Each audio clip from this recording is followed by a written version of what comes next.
بسم اللہ الرحمن الرحیم۔ السلام علیکم دوستو، دنیا بھر کی خبروں میں آج آپ سنیں گے، لیکن اس سے پہلے اگر ہو سکے تو لائک اور سبسکرائب کا بٹن ضرور دبا لیں۔ شکریہ۔ ایران کے خلاف پابندیوں کے بعد دوستو، ان پابندیوں کے بارے میں تبصرہ کرتے ہوئے امریکی میڈیا نے چائنا کو ایرانی خام تیل کی فروخت جاری رکھنے کے بارے میں رپورٹ کیا ہے۔ امریکی میڈیا کا کہنا ہے کہ ایران اور چائنا تازہ ترین چالوں سے پابندیوں سے بچ رہے ہیں۔ امریکی میڈیا کا کہنا ہے کہ چائنا نے 2025 کے پہلے 8 مہینوں میں ایران سے یومیہ 1.45 ملین بیرل خام تیل حاصل کیا، جو گزشتہ سال کی اسی مدت کے مقابلے میں قدرے زیادہ ہے۔ امریکی میڈیا کا دوستو یہ بھی کہنا ہے کہ چائنا ممکنہ طور پر ایران کی یومیہ 1.6 ملین بیرل خام تیل کی برآمدات کا 80% حاصل کرتا رہے گا، اور چائنا یہ تیل تب تک حاصل کرتا رہے گا جب تک یہ کھیپ سمندر میں پکڑی نہ جائے۔ دوستو یہ بھی بات یاد رہے کہ ماضی کا تجربہ بتاتا ہے کہ مغربی پابندیوں کا ایرانی تیل کے بہاؤ میں کوئی خاص طویل مدتی اثر نہیں پڑا تھا، تو اب کیا خاک پڑے گا؟ روس نے یوکرین پر بڑا حملہ کرتے ہوئے دارالحکومت کیو سمیت مختلف شہروں کو نشانہ بنایا ہے، جہاں سینکڑوں ڈرون اور میزائل برسائے گئے ہیں۔ یوکرینی حکومت نے ان حملوں میں کم از کم 4 افراد کے مارے جانے اور 67 زخمی ہونے کی تصدیق کی ہے، جبکہ کئی رہائشی عمارتیں، فیکٹریاں اور طبی مراکز تباہ کیے گئے ہیں۔ یوکرین کی فوج کا کہنا ہے کہ روس نے ایک ہی رات میں 595 ڈرون اور 48 میزائل داغے ہیں، جن میں سے 568 ڈرون اور 43 میزائل مار گرائے ہیں۔ اس بڑے حملے کا مرکزی ہدف کیف اور قریبی علاقے تھے، جبکہ روس کا کہنا ہے کہ فوجی انفراسٹرکچر، فضائی اڈوں اور توانائی تنصیبات کو نشانہ بنایا گیا ہے۔ تاہم دوستو، روس نے شہری علاقوں کو نشانہ بنانے کی تردید کی ہے۔ یوکرینی صدر نے عالمی برادری سے ایک بار پھر دہائی دی ہے کہ روس کی توانائی کی آمدنی کو روکنے کے لیے فوری اور فیصلہ کن اقدامات کیے جائیں، کیونکہ انہی وسائل سے روس اپنی جنگ جاری رکھے ہوئے ہے۔ نیتن یاہو نے اقوام متحدہ کی جنرل اسمبلی میں دوستو فلسطینی عوام کے خلاف جنگی جرائم اور نسل کشی کو جواز فراہم کرنے کے لیے اپنی تقریر میں کئی بڑے جھوٹ اور درجنوں جھوٹے دعوے کیے ہیں۔ مثلاً غزہ میں قیدیوں کو نہ بھولنے کا دعویٰ انہوں نے کیا، جبکہ اس کی اپنی ہی حکومت نے واضح طور پر انہی قیدیوں کی قسمت کی پرواہ کیے بغیر فلسطینیوں کو شہید، مکمل تباہی اور جبری ہجرت کی پالیسیوں پر عمل پیرا ہوا۔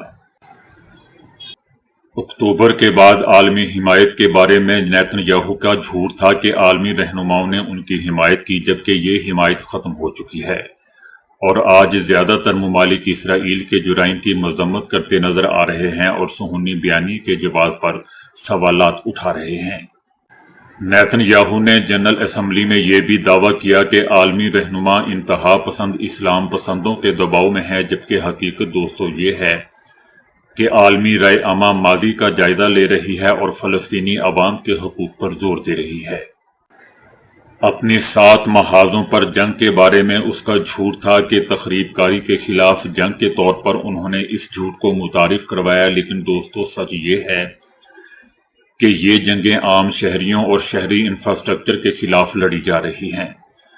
بین الاقوامی اداروں نے تصدیق کی ہے کہ شہید ہونے والوں میں 94% عام شہری ہیں، جن میں 30,000 سے زائد خواتین اور بچے شامل ہیں، اور 90% سے زائد کی بڑے پیمانے پر تباہی صحت، تعلیم اور انفراسٹرکچر کے شعبوں میں ریکارڈ کی گئی ہے۔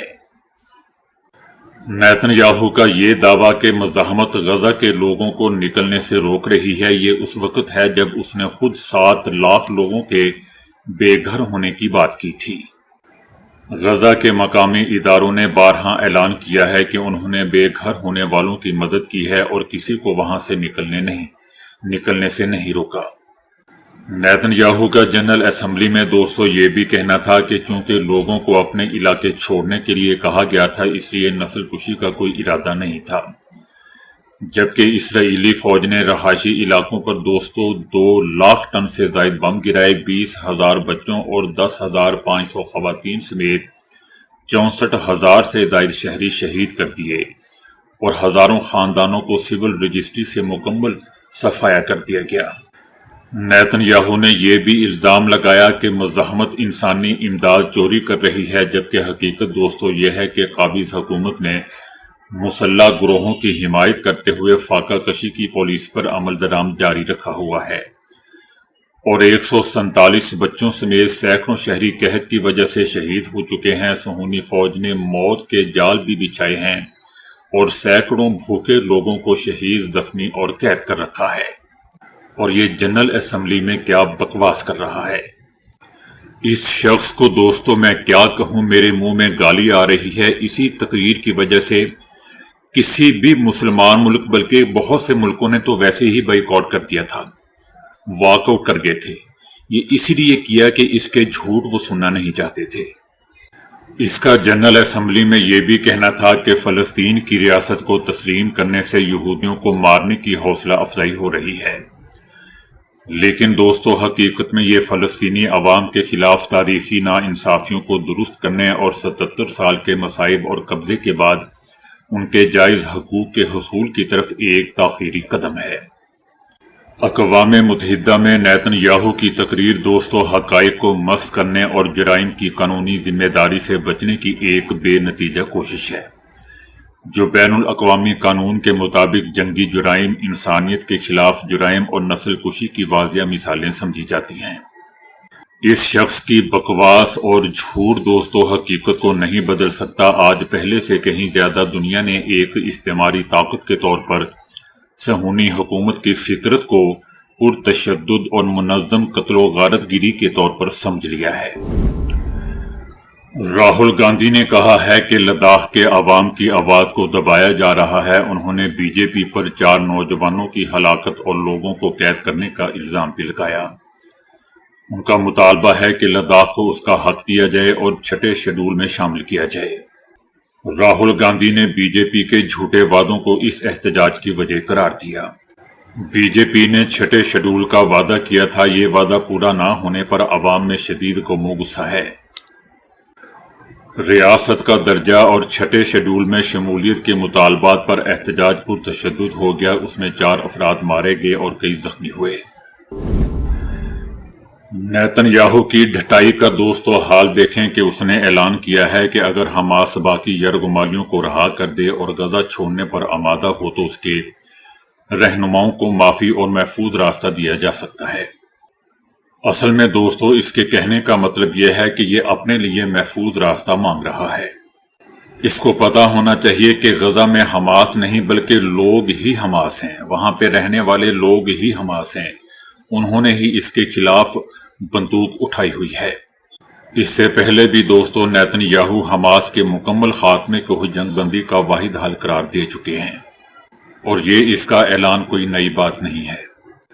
صدر ٹرمپ کا مجوزہ معاہدہ بھی اس بات پر مبنی ہے کہ اسرائیل کی جانب سے عوامی اعلان کے بعد 48 گھنٹے کے اندر تمام یرغمالیوں کی رہائی کے بدلے حماس کے رہنماؤں کو محفوظ راستہ دیا جائے گا، اور اسرائیل کئی 100 فلسطینی قیدیوں کو رہا کرے گا اور فلسطینی شہداء کی باڈیز بھی واپس کرے گا۔ صدر ٹرمپ نے بھی اشارہ دیا ہے کہ کچھ بڑا ہونے جا رہا ہے، پہلی بار ہم یہ معاہدہ مکمل کریں گے۔ دوستو ان سب بیوقوفوں کو پتہ ہی نہیں ہے کہ وہ غزہ کا معاملہ نہیں ہے، زمین کا معاملہ نہیں ہے، یہ تو آزادی کا معاملہ ہے۔ وہ آزادی چاہتے ہیں اور یہ ان کو کہہ رہے ہیں کہ غزہ سے ہی چلے جاؤ۔ واہ کیا بات ہے۔ اصل میں دوستو اسرائیل کو یہاں سے جانا پڑے گا کیونکہ یہ نیچر ہے۔ جیسا کہ دوستو ہم جانتے ہیں کہ اقوام متحدہ نے ایران کے جوہری پروگرام کے باعث دوبارہ اسلحے کی خرید و فروخت پر پابندی اور دیگر سخت پابندیاں عائد کرتی ہیں۔ یہ اقدام برطانیہ، فرانس اور جرمنی کی جانب سے 2015 کے معاہدے کی خلاف ورزی کے الزام کے بعد کیا گیا ہے۔ یورپی ممالک نے سلامتی کونسل میں موقف اختیار کیا تھا کہ ایران معاہدے کی شرائط پر عمل نہیں کر رہا۔ ایران نے ان الزامات کی تردید کرتے ہوئے کہا کہ اس کا مقصد ایٹمی ہتھیار بنانا نہیں ہے۔ پابندیوں کے تحت ایران پر یورینیم افزودگی، بیلسٹک میزائل سرگرمیوں اور حساس جوہری ٹیکنالوجی تک رسائی پر پابندی ہوگی۔ ساتھ ہی درجنوں ایرانی شہریوں اور اداروں کے اثاثے منجمد کر دیے گئے ہیں اور ان پر سفری پابندیاں بھی عائد کر دی گئی ہیں۔ ایرانی حکومت نے سخت رد عمل کا اعلان کرتے ہوئے برطانیہ، فرانس اور جرمنی میں اپنے سفیروں کو واپس بلا لیا ہے۔ ایرانی صدر ڈاکٹر مسعود کا کہنا ہے کہ ایران ایٹمی عدم پھیلاؤ معاہدے NPT سے نکلنے کا ارادہ نہیں رکھتا۔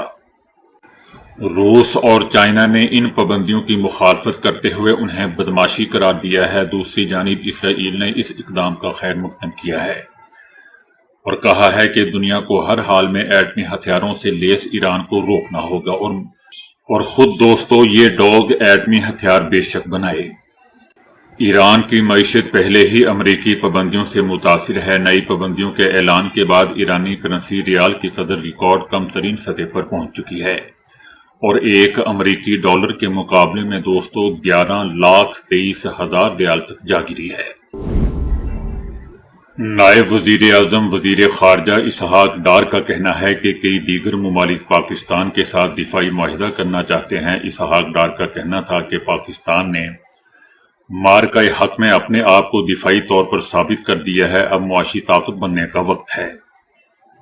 ان کا کہنا تھا کہ پاکستان اور سعودی عرب کے معاہدے میں دونوں ملکوں کا فائدہ ہے۔ کسی ملک کو اس معاہدے پر تحفظات نہیں بلکہ کئی دیگر ممالک بھی پاکستان کے ساتھ اس طرح کے معاہدے کرنا چاہتے ہیں۔ جیسا کہ دوستو ہم جانتے ہیں کہ سعودی عربیہ اور پاکستان میں باہمی دفاعی معاہدہ ہوا ہے جس کے تحت کسی بھی ایک ملک کے خلاف جارحیت کو دونوں ملکوں کے خلاف جارحیت تصور کیا جائے گا۔ حال ہی میں دوستو جن ممالک نے فلسطینی ریاست کو تسلیم کیا ہے ان میں برطانیہ اور کینیڈا کا فیصلہ قابل ذکر ہے۔ برطانیہ اقوام متحدہ کی سلامتی کونسل کے 5 مستقل ارکان میں سے ایک ہے اور اسی وجہ سے اسے سلامتی کونسل کے فیصلوں پر ویٹو پاور حاصل ہے، جبکہ کینیڈا پہلا G7 ملک ہے جس نے فلسطینی ریاست کو تسلیم کیا ہے۔ فرانس کے فلسطین کو تسلیم کر لینے کے بعد امریکہ سلامتی کونسل کا واحد مستقل رکن ہوگا جو فلسطینی ریاست کو تسلیم نہیں کرتا۔ دیگر 2 مستقل ارکان یعنی چائنا اور روس جو اس وقت سوویت یونین کا حصہ تھے، انہوں نے 1988 میں فلسطین لبریشن آرگنائزیشن BLO کی جانب سے الجزائر میں فلسطینی ریاست کی آزادی کا اعلان کرنے کے چند دن بعد ہی دوستو فلسطینی ریاست کو تسلیم کر لیا تھا۔ لیکن برطانیہ نے حماس سے تمام یرغمالیوں کو رہا کرنے، اسرائیل کے ساتھ جنگ بندی معاہدے پر دستخط کرنے، ہتھیار ڈالنے اور مستقبل کی غزہ کی حکومت میں کوئی کردار ادا نہ کرنے کا بھی مطالبہ کیا ہے۔ اگرچہ ان مطالبات کو دوستو پورا نہیں کیا گیا ہے، لیکن اسرائیلی حکومت اور یرغمالیوں کے کچھ رشتہ داروں کے اس دعوے کو مسترد کیا گیا ہے کہ برطانیہ کا یہ قدم حماس کے لیے انعام کے طور پر مترادف ہے۔ یاد رہے دوستو کہ حماس سے ایسی ہی شرائط کا مطالبہ جولائی کے آخر میں عرب لیگ کے 22 رکن ممالک، یورپی یونین اور 17 دیگر ممالک کی جانب سے بھی نیو یارک میں دستخط کیے گئے ایک اعلامیے میں کیا گیا تھا، اور حماس نے ان مطالبات کے جواب میں کہا تھا کہ وہ تب تک اسلحہ نہیں ڈالیں گے جب تک ایک خود مختار فلسطینی ریاست کا قیام وجود میں نہیں آ جاتا۔ غزہ جنگ کے آغاز سے اب تک 13 ممالک فلسطینی ریاست کو باضابطہ طور پر دوستو تسلیم کر چکے ہیں۔ اسرائیلی وزیر اعظم نیتن یاہو نے کہا تھا کہ ان حالات میں ایک فلسطینی ریاست امن سے رہنے کی بجائے اسرائیل کے خاتمے کے لیے ایک لانچنگ پیڈ ہوگی۔ یاد رہے دوستو کہ فلسطینی اسرائیل کے شانہ بشانہ ایک ریاست کے خواہش مند نہیں ہے، وہ اسرائیل کی جگہ ایک ریاست کے خواہش مند ہیں۔ تو دوستو ابھی کے لیے اتنا ہی۔ ویڈیو کو لائک اور شیئر کرنے کا بہت بہت شکریہ۔